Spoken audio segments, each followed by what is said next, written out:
Hello and welcome to the Couch and the Dungeon Gaming, where we're sitting down to start a campaign of Dungeons and Dragons 5th edition, taking place in a huh, homebrew world that I have created known as Vonlig. We have about half of our players here. A couple others are going to be jumping in later. So, with that being said, who would like to introduce their character first? I'll go ahead. My name is Zach. I'll be playing Jakir Farhunter, a Tabaxi Ranger. Okay. Interesting. And you've created him on Hero Forge, right?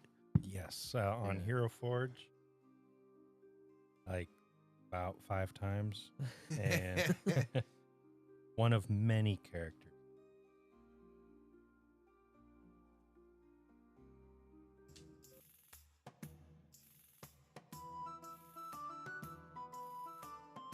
I am Rocky, and I am going to be playing a Forest Gnome Barbarian by the name of Rook Oakhammer. And I was adopted by... Cameron come up and asked me where he's like, asked me about, like, can you change one thing in your story? I'm like, sure, I guess, maybe. He's like, can you change it that they're not giants? They're like Goliaths. And I was like, oh, yeah, that's what I meant to say this entire time. So part giant, part Goliath, they're all similar. You know what I mean? So yeah, adopted by Goliath, and I live in this small little town with me and my little brother Wendell. Okay. Just leaves Dalton. I am Dalton.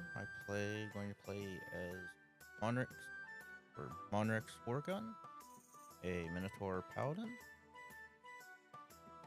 and my sibling. Find it.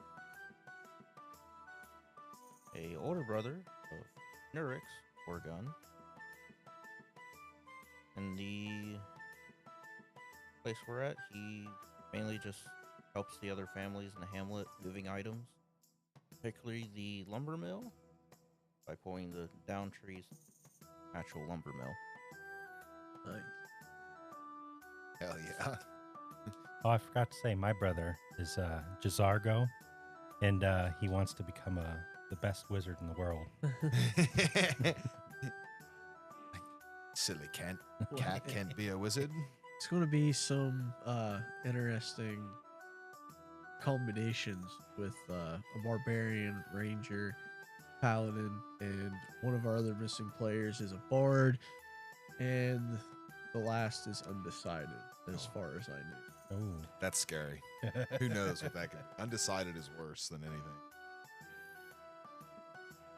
This story is going to be taking place within the realm of Vonlig.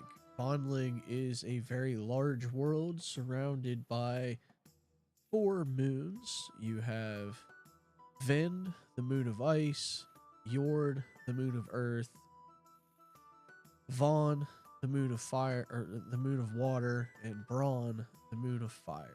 And our story will be taking place on the moon of Braun.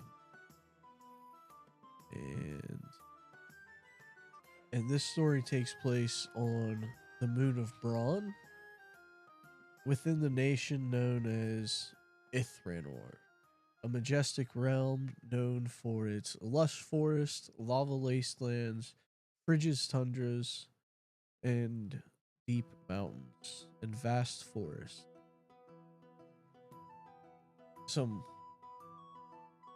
Our story will begin in the northern border of the realm, where there is a small hamlet within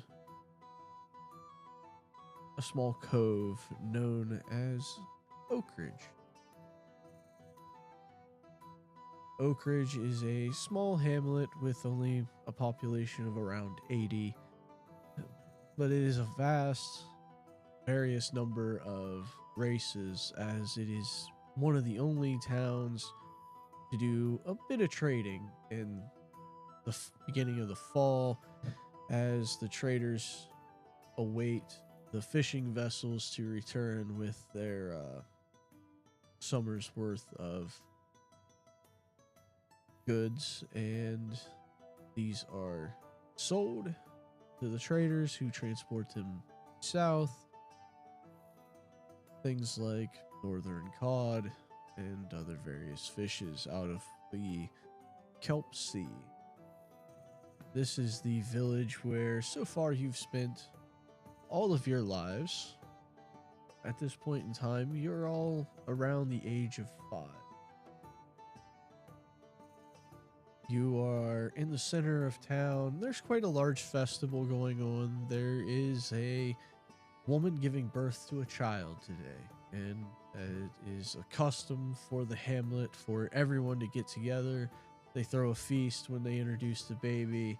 The women of the town help assist with the pregnancy, while the men kind of tend to the cooking and tend to the other children.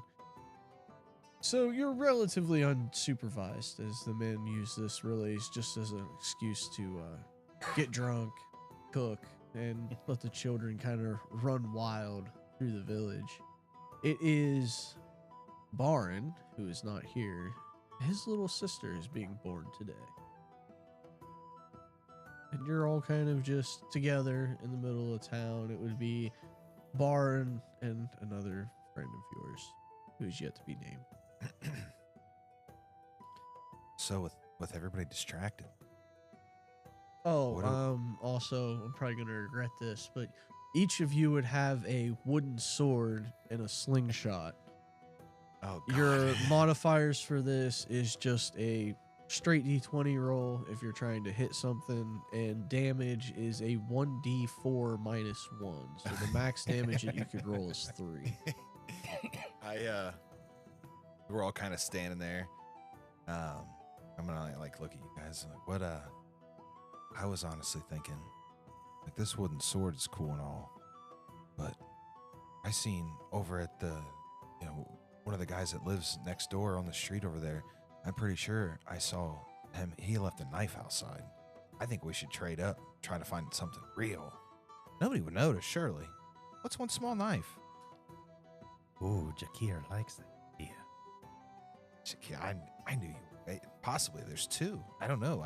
I say we just kind of snoop around and look around, see what we can find. I think that'd be the best idea. Yes, fine idea. Well, look, I'm sure even for being a 5, like the age of 5, a minotaur is still probably pretty massive. So, like, how tall would you say your minotaur is at the age of 5? I'm just little. Burn. Could just say 5 foot. Yes. Or not 5 foot. 3 foot. Okay. 3 I was like foot. 5 foot. I was like, holy shit. Still, you're still. I'm like, okay, this. Well, I don't really see any of us having any. Now, surely nobody would mess with any of us. No. I'm going to. So we're like kind of just middle of town, right? Yeah. At this point in time, you're all kind of just like in the center of town. There's a big bonfire going. There's several small cook fires going. There's tables set up with different drinks, a lot of booze for the adults, and then a lot of non-alcoholic drinks for the children and everybody else. I'm gonna say, I got an idea. Do you guys want to? I'm thirsty. I'm gonna go get a drink. As I wake my way up to the table, non-alcoholic, of course. I'm not trying to scrape booze or anything. I'm going to. That's not what I thought you were gonna say. I would like to. I'd like to scan across the tables and see if I can just see like maybe a knife that somebody has left out for various cooking, or if I just see someone. You know what I mean? Like maybe they're using a knife to cut something with. Okay, so. Any checks I'm going to ask you to make for now are just going to be a straight D20 roll. So give me a perception check. Just give me a roll and no modifiers. Just 7. 7. Looking on a drink table, no. Looking over at the food table, yeah, there's knives used to cut cheeses, and then there's some knives on there used to cut meat. It'd be like a larger kitchen knife or a small dagger. Or a small dagger. Yeah, it'd be like a small dagger being used to like cut some of the cheeses. I'm gonna just grab myself a little punch and walk over to the cheese table and say, "Oh, cheese, my favorite." I'm gonna use a little dagger to cut a little piece of cheese off, eat the piece of cheese, and then I'm just gonna try to pocket the dagger. Give me a sleight of hand. 8. 8. That tracks. All right. Well, there's a couple adults at the table. One rolls natural 1, and the other one rolls a 10. You just feel a hand tap on your shoulder. Would you mind cutting me a piece of cheese? Oh, absolutely. I'd love to. And I'm gonna cut him a piece of cheese and hand it to him. Thank you. And he's just going to stand there and eat. Cut me a piece of meat. I say, "All right." I cut a piece, hand it to him, and I set the knife down. Thank you. Would you mind going to get me a drink? I'm just gonna hand him mine. I haven't had any of this yet. He's going to kind of look at it, make sure you didn't spit in it, and then he's going to walk off. Thank you. Old people. So I'm gonna meet back up with my friends. All right, that didn't go as well as I thought it was gonna go. I don't really know why I need a knife. I just think it'd kind of be cool. Got this dumb wooden sword.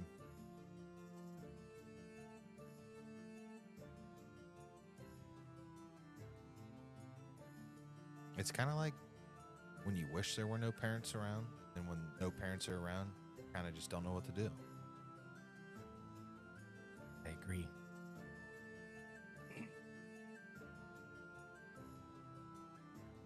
Is there anything happening in the festivals? Anybody is it like everybody's generally happy and nobody's like fighting or upset or anything? No. It's definitely a happy time. It's not like anybody's mad or That's good. drunk to fight or anything. Right. It's just A good merry time.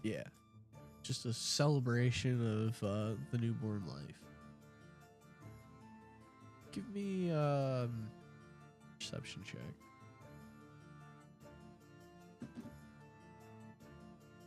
1. 1. You don't really hear anything over Shakir and Monrex. Yep. Give me perception.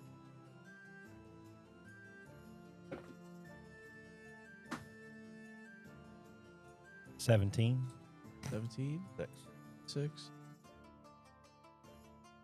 Monrex, you kind of hear a very faint popping sound. And then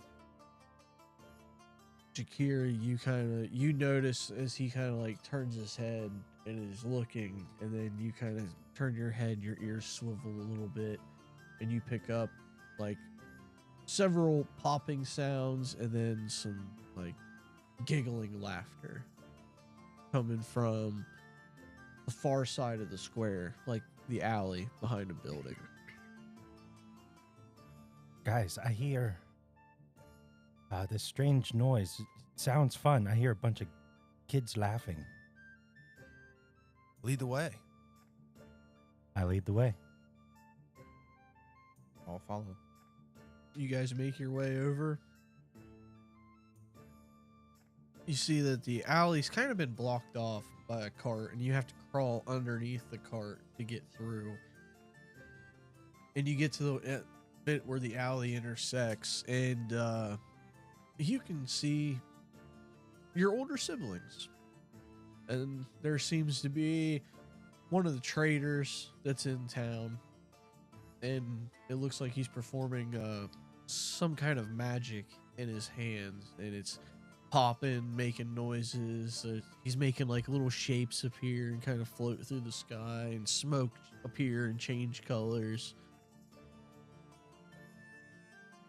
And everybody's just kind of excited by what he's got going on. So just our older siblings? Yeah, there's other kids around too, okay. but like you notice, the first thing that you notice is the older siblings. Those of you that have older siblings, I got you. Which you would see. and then there'd be a few other older kids. Got ya. I'm just gonna be kind of like mesmerized by it. Oh man, I'm gonna kind of like make my way up towards the show. He just keeps doing some different, what you assume to be types of magic. He kind of snaps his fingers, and you hear his fingers snap, and then like little images change, and he like makes a little trinket appear in his hand. This guy's the real deal. And I'm gonna like tug on the back shirt of my bigger half brother. What are you doing here? Go back to the square. What are you? You don't get to boss me. What are you doing here? I'm checking out the magic. Well, that's what I'm doing.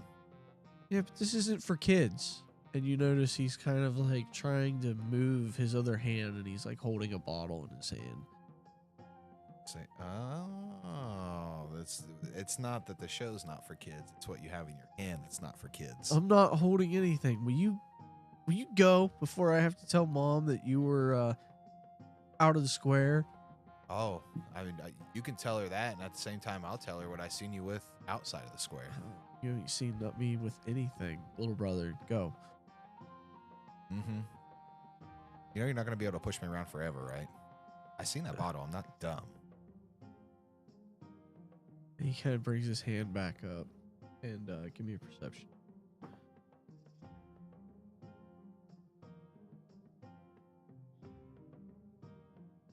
$16. You see him. He passes the bottle off to his friend when he brings his hand up. Yeah, I'm gonna say, yeah, nice trick. I'll just see it later. I'm just gonna kind of like back up. I'm not gonna leave. I'm just gonna kind of back up. I'll go up to my brother. Gisargo, What? Hey, Jakir. are you learning from him? I mean, it's definitely magic. It's real. I just don't know how he does it. And he said that he's not going to tell me either. Oh, that's dumb. That's what I said. Maybe you should see if he has a book. Don't wizards have books? Maybe you should steal his book. I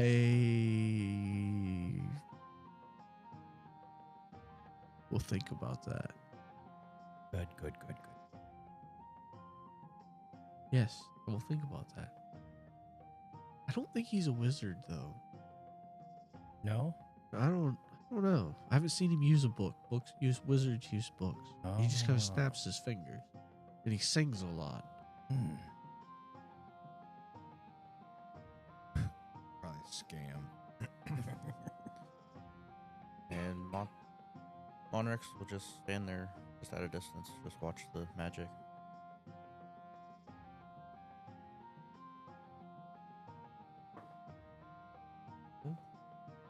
Your brother does not notice you. Yeah. He's standing with his back to you, just kind of mesmerized by the magic like you are.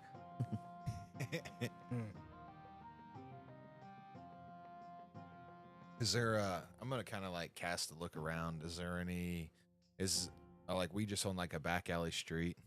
Yeah, it's kind of just like an alley off of like Main Street or something. Gotcha. What does the guy look like? He's a dragonborn, and he's blue. Are dragonborns common? Like, just in the area? Yeah, I've seen them before. You would have seen quite a few dragonborn. There's probably a couple that live in the village, and then several traders and others would be. Okay. Through and through.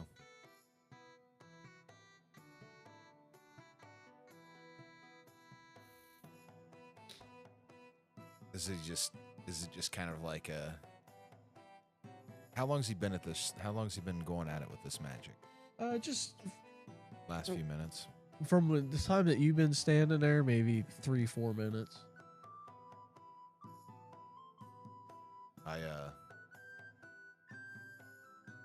Is there any places I can get into from this alley? I see any doors or anything? I mean, it'd be like the alley between the tavern, and there'd be like a little shop right there. The tavern would be full. What kind of shop? Just like a little general goods store. It's never really been open. Just whenever a traders come in that want to use it, they kind of set up shop in it. Oh. Right now, there's probably a couple of different traders that have set up shop, kind of waiting on. People to come through. Yeah. I want to find a way to get a knife. I'm gonna. Everybody give me another perception check. 6. 15. 6 as well. So you guys kind of just hear shouting coming from the square. You don't hear what it is, but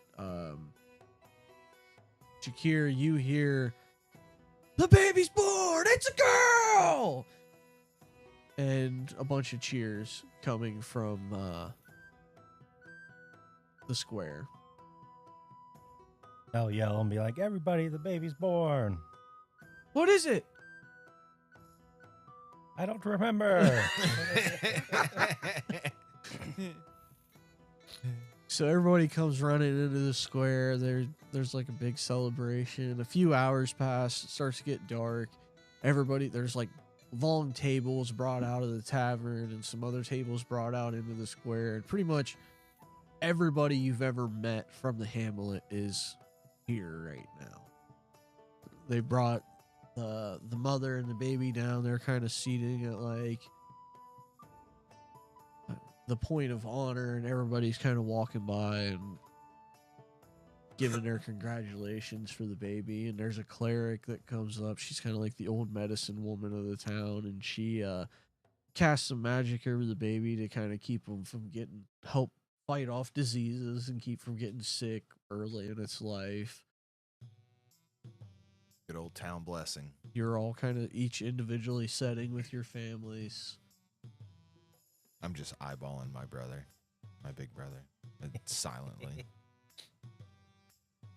I'd be eating whatever. Oh yeah, Chowing. it's like a full spread. Like Yeah. pretty much everybody kind of cooked up their own thing. There's venison, there's pork, there's beef from cows, there's fish, chicken, I'm gonna like. probably ham or two, all kinds of Oh, there's foraged- anything you can imagine. Yeah. I'm just gonna kind of check on my little brother, Wendell. He's also a gnome. He's just sitting there. Eyes are a little glazy, and he's just eating. Good. And the night passes. You eventually are all taken home with your families. And kind of fade to black. And now you're all between the ages of 10 to 12 years old. It is, once again, Valerie's birthday, which would be the young one that had been born. That would be Baron's sister. And each of you can hear your parents yelling from whatever part of the house to your bedrooms. It's probably about 6 in the morning, daylight. Time to get up. It's time for your chores. You have a half list of chores today. And you'll get a little bit of an allowance for your chores today, and hopefully you'll use that allowance to buy little Valerie a gift for her birthday. She turns 5 today.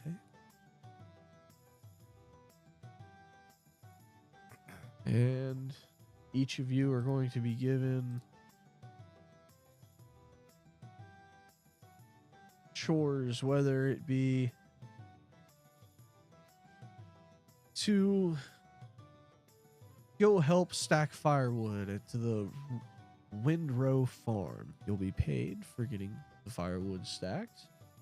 You can go help dig up clams along the tide pools.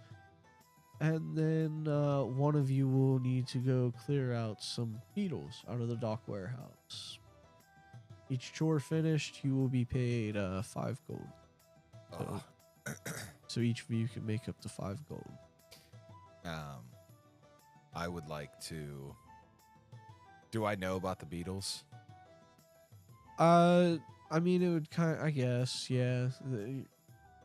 Or do like my parents told me like, hey, Yeah. he's got a job down. I'm gonna go.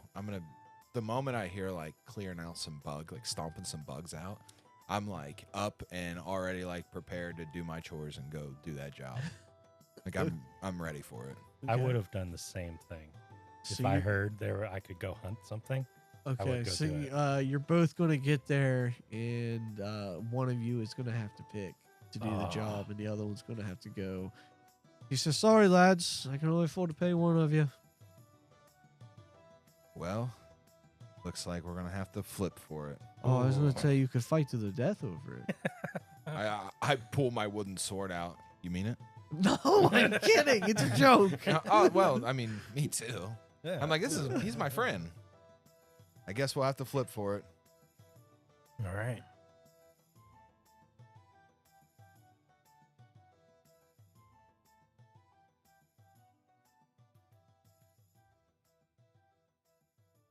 Do you want the Cthulhu head or the dragon head? You call it. Dragon. Son of a bitch. I look at Jakir and I'm going to say, I'm looking at that coin later. You always get me. Every time we do flips, you always get me. And I'm sick of it. And I just storm off. I hope you get bit. I'll be all right.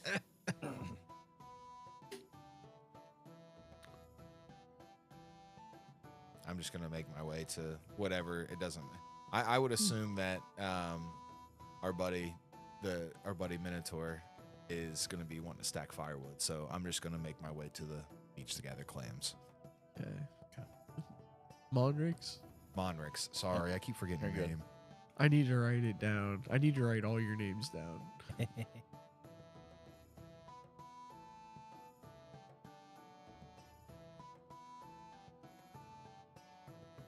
Yep, Monarchs will head over towards Windward Farm to stack firewood. Give me a strength check.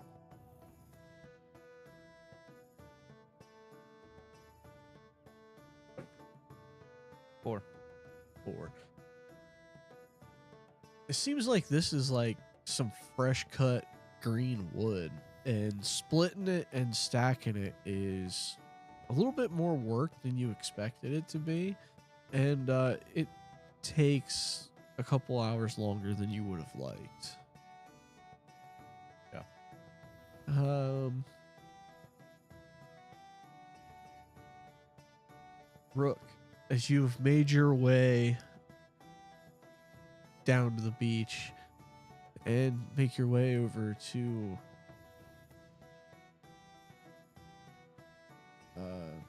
Prius, who is a female tiefling, and she says, "Oh, you're going to help me dig for clams. Yes. I appreciate it. Here." And she's going to hand you, it's like a little tool made to fucking kind of make it easier to dig for clams. And then she hands you like a smaller hand tool to kind of dig in to help pull them out. And then she gives you a bucket. I'm like, I'm like grabbing everything. I'm like, all right, I'll I'm assuming this is probably something I've done before. Yeah, probably. Give me a survival check. This feels like a survival to me. God, with this shit rolls tonight. 8. It takes a while for you to find enough clams to fill your bucket. But much like Marnix, it's later in the afternoon than you would have liked. But you get paid your 5 gold. Usually, I tell you, it usually doesn't take me this long. My little brother's got the eye for this kind of stuff, not me. I thank you so much for the gold. You're welcome. And I'm going to take off.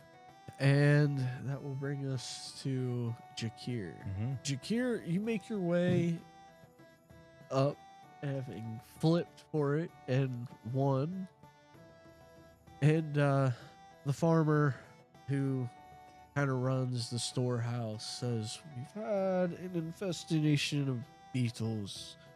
If you could get rid of them for me. They're They're about the size of a dinner plate. They're big, crunchy, terrifying things. Giant pinchers on them. Watch yourself. They hurt.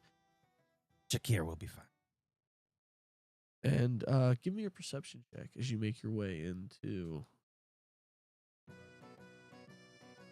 11. 11. You can spot 3 beetles. All right. 2 of them are like up on the rafters, and then there's one that is over behind some barrels.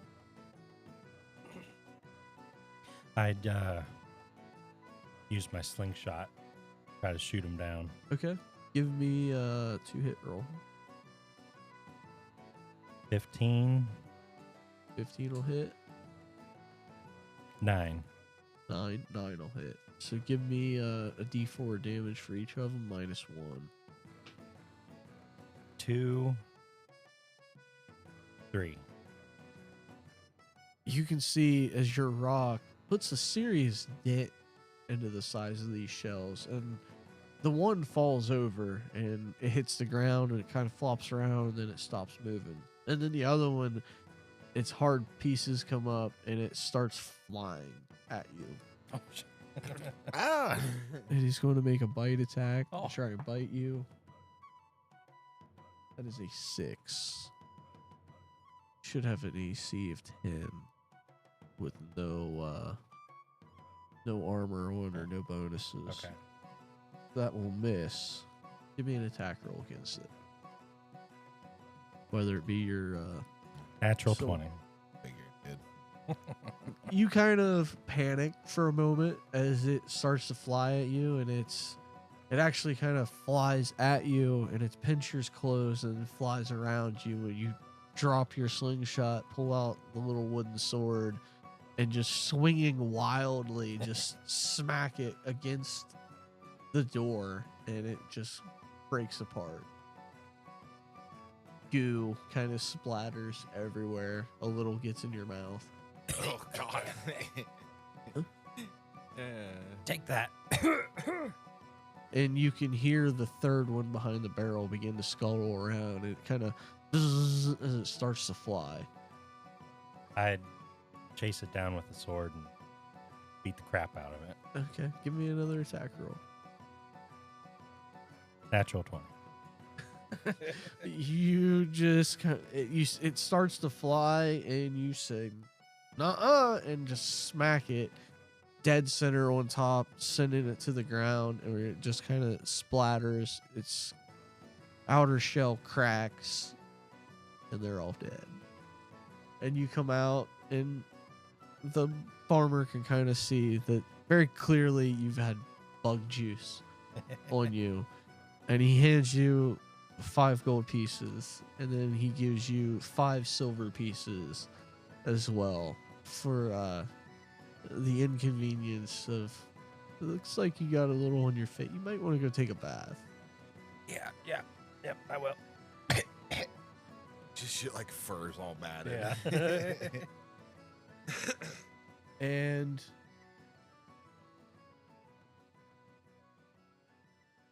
it's about, you all get done with your chores. Well, Shakir gets done a little earlier, and he kind of just hangs out until you make your way into the town square. You can see the little shop where the traders were is open, and each of you now have 5 gold. I'm gonna meet up with you two, and I'm just gonna kind of, I hate digging for clams. I feel like I got sand everywhere. Oh yeah, until the next you'd be day. dirty as shit. Unless Yeah. you went and washed off. Ah, God. Jakir, looks like did you bathe by now? Yeah, I would have Yeah. paid. How did the bugs? Well, you look like you didn't get bit. No. Jakir did not get bit. But then I go and tell like a grand story of killing like 30 beetles all with my bare hands. I'm just kind of like in awe. I'm inclined to believe, yeah, and I'm gonna like reach out and snatch like a little pouch on your side. I'm gonna look for that coin. You gotta let me see that coin you flipped earlier. I don't believe that as much as I believe your 30 beetle story. Okay, it was 10. I that is still pretty cool. I found, so this was kind of all. I'm kind of glad that I went clam digging, to be honest, because really I didn't want to really buy her birthday present in the first place, but I wanted to make the gold, right? Oh yeah. So when I was digging for clams, I got this really good idea, and I actually found like a sand dollar, like down in the sand. So Ooh. yeah, I was like, man, this would kind of be cool to like, because obviously that would mean more to somebody than just buying something from a merchant. So I figured I'm just going to pocket this gold and give her the sand dollar. That is a great idea.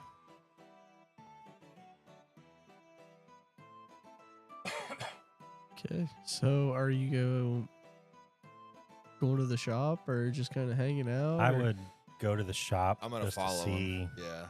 what they got. You get in, and it's the same trader, the Dragonborn that you've seen doing the magic. And oh, hello, children. What can we do to help you? I'm just kind of like, I'm here with my friends. I kind of just step back a little bit. Okay. Do you have any knives? Do I have any knives? Yeah. I I like kind of perk up I and start do looking have as well. several daggers and several hunting knives. How much? Well, a dagger is going to cost about 15 gold, and a hunting knife is going to be about 8.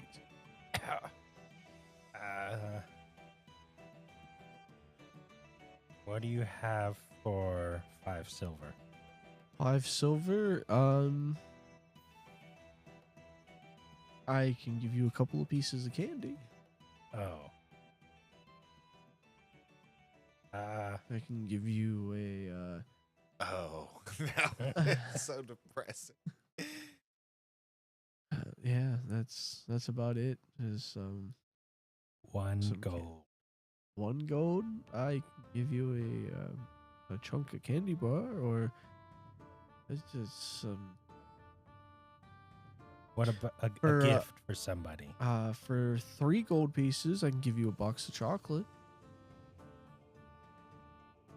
You want to? Deal. Okay. And he's going to hand you a small wrapped up box of various different little chocolate. I'm gonna see. So, let me get this straight, sir. You have normal size hunting knives for 8 gold. Do you have any smaller size hunting knives for 5 gold? No, a hunting knife is a hunting knife. It's Very fair.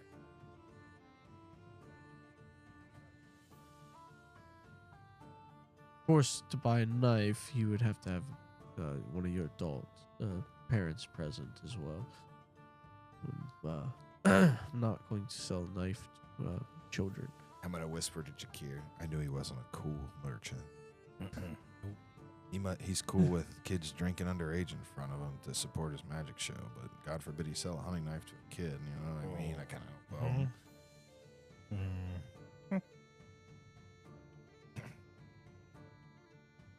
Well, thank you. I appreciate it. I hope you have a good day. And I'm gonna just promptly turn and take off. Okay. I'm gonna wait. Like, I'm gonna get probably like 10 feet away and just wait for Monrix. So Monarchs will go up and ask for like any kind. Well, not really any kind, but like jewelry, like a necklace. That's like seashells. I have a silver plated comb for 5 gold pieces, and a small doll for 4 gold pieces, and a tea set that was once magical for 20 gold pieces.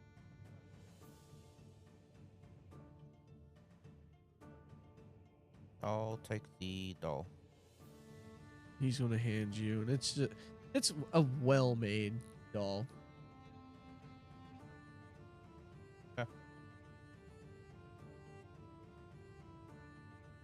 Well, head out. Okay. As you make your way out, you can see that a lot of the town has once again gathered in this Times Square. The cooking isn't quite as elaborate as the previous party, but there's still a lot of cook fires being lit, tables being brought out. Everybody's kind of bringing gifts for Valerie, and you recognize this because you get the same kind of party for your birthdays as well. I mean, it's pretty much Okay, I was getting ready to say, like, what is so special children about this? until they reach a certain age are pretty much granted this kind of party every year where everybody gets together, everybody gets some kind of small present for the child or whatever. It's just a big custom, thing. Yeah, yeah. it's just a big custom. The Hamlet went through a period of time where no children were being born at all, so they sort of started celebrating when they started having children Makes again, sense. and then it just kind of became What it is. every tradition. So, do we just? Is there like a table to set our gifts on, or do we have to give them? It's kind of like Valerie is sitting at a table, and you bring up the gifts and have a little Wow. like, oh, here's what I Yeah. got, and she kind of opens it. She's, Okay. thank you, and I would have.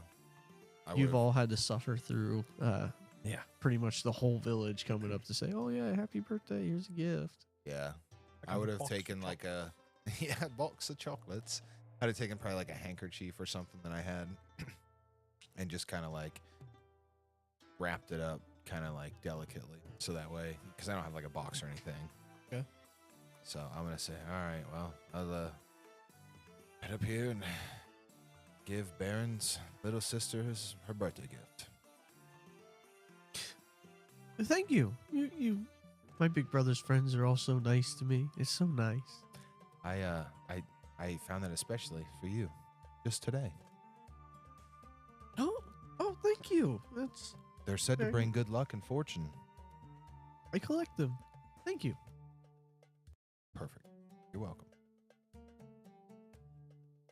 I go up and hand her the chocolate. Here you go. I start to turn away real fast. Well, thank you. I love chocolate. You're welcome. And Monrex will also go up and hand her her doll. The doll. Oh, thank you. This come from the trader? One of them. Yeah, I would ask my dad to buy it, and he said no because somebody probably get it for me for my birthday, and I've had to wait. Thank you.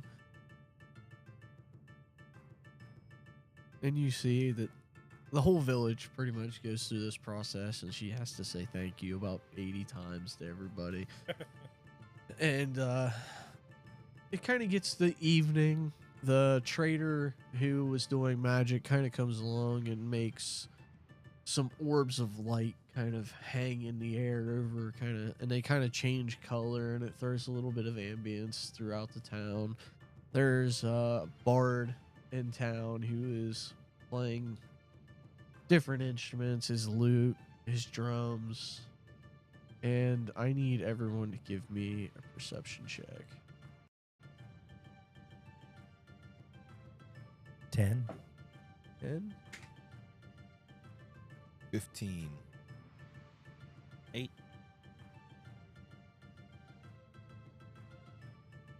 Who got the 15?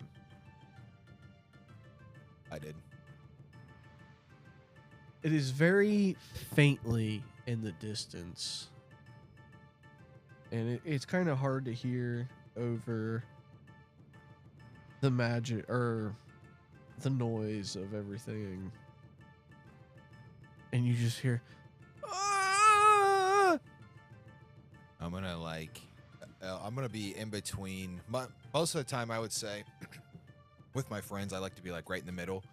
That way, I can get their attention easier. So because all my friends are taller than me, so I'm in between Monrix and Jakir, and I just reach out and I like grab each of their sides instantly, and I'm just gonna come, been down here. I just heard something. What? Where?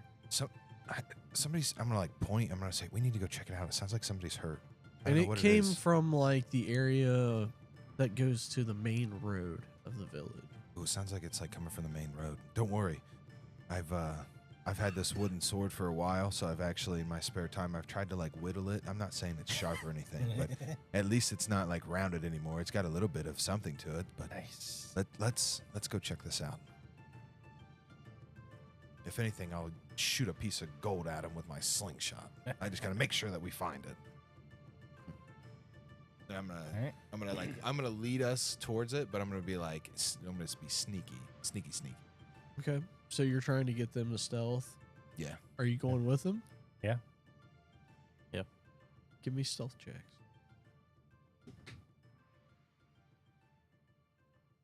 16. 16.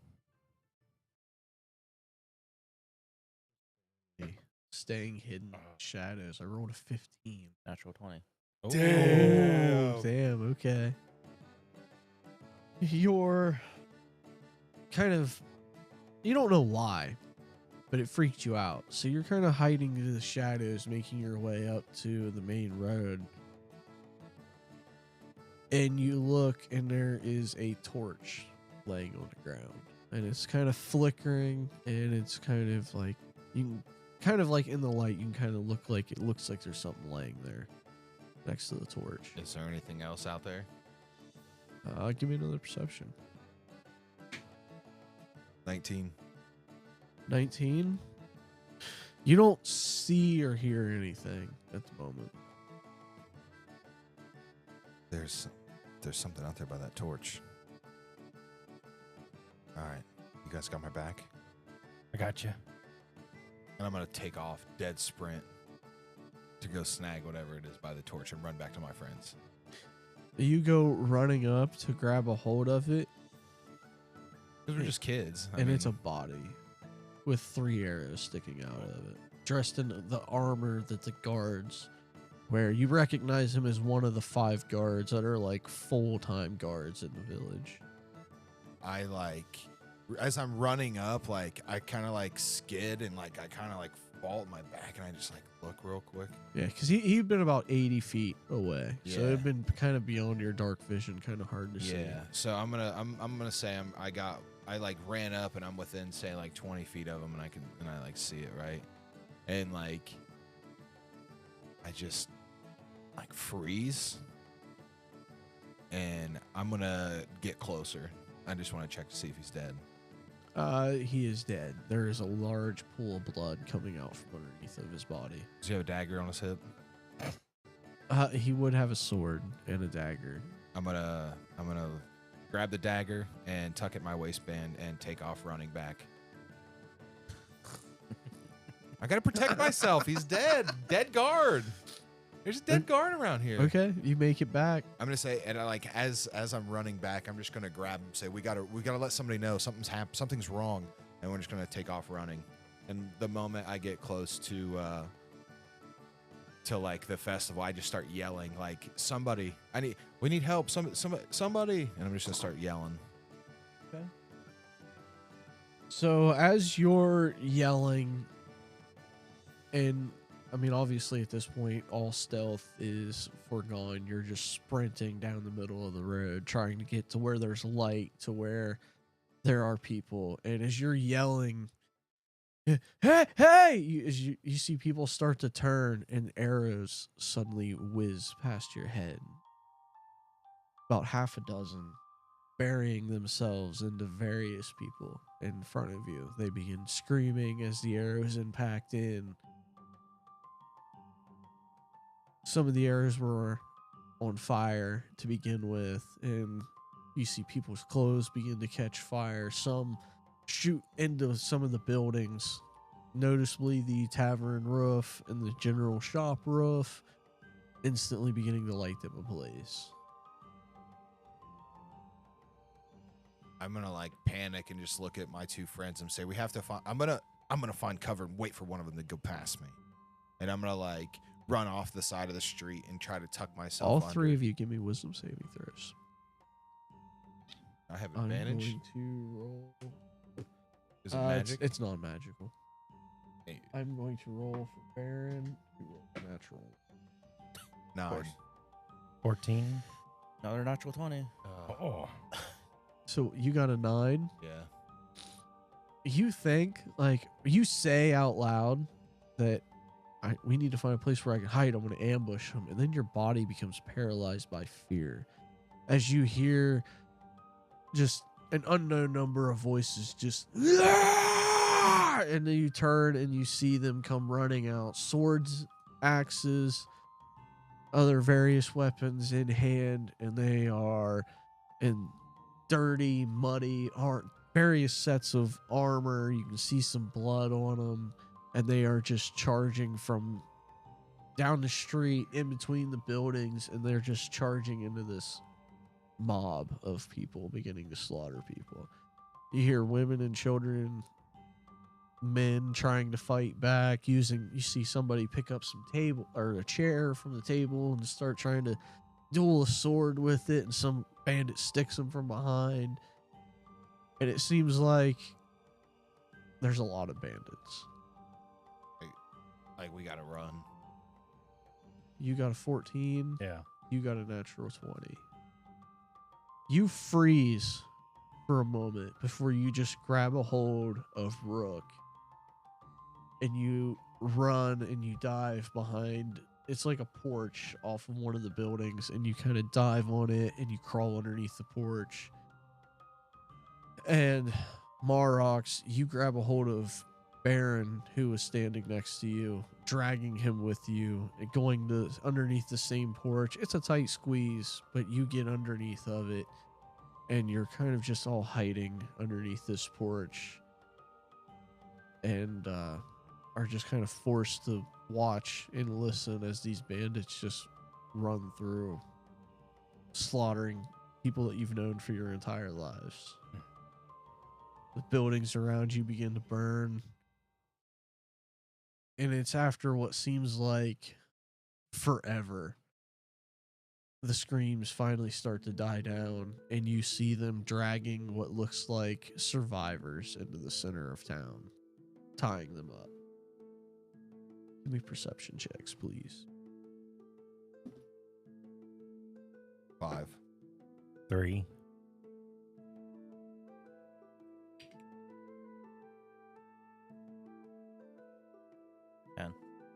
10. Your eyes are bloodshot. They're stinging from the smoke. You're kind of numb from just trying to block out. And Monrix is the only one to notice that miraculously your siblings are all part of the survivors. A couple of your parents are still alive. He's able to point them out and tell you can see them. And then there was one figure during all of the bandit fight that you've seen fighting back. And it was a woman of the village, but she was cloaked. You couldn't really see who her face was, but she was fighting. Really the only one putting up a fight, cutting several down. And now she stands holding 2 swords in the middle of the village. She's standing behind the survivors who are all tied up, and there are several bandits that have pretty much encircled her. She's the only one standing there. When you see this big Goliath come walking into the center of the circle. Oh, I really didn't expect to see you here. I guess the rumors you survived were true, after all. She doesn't answer. He begins to move forward when there's a flash of light from the woman, a scream of rage from the Goliath, and you can see the whole side of his face is burnt. And he runs forward and kicks her, sending her through the wall of the tavern. She's coming out, chunk of wood sticking through her side. The Goliath draws the axe that's across his back. And you hear a voice coming from the back of the back of the circle. And he's walking forward, holding Valerie by the throat, dressed in all black, wearing a mask. Stand down, or the girl dies. I only need the blood of one. And that's where we're going to end the session.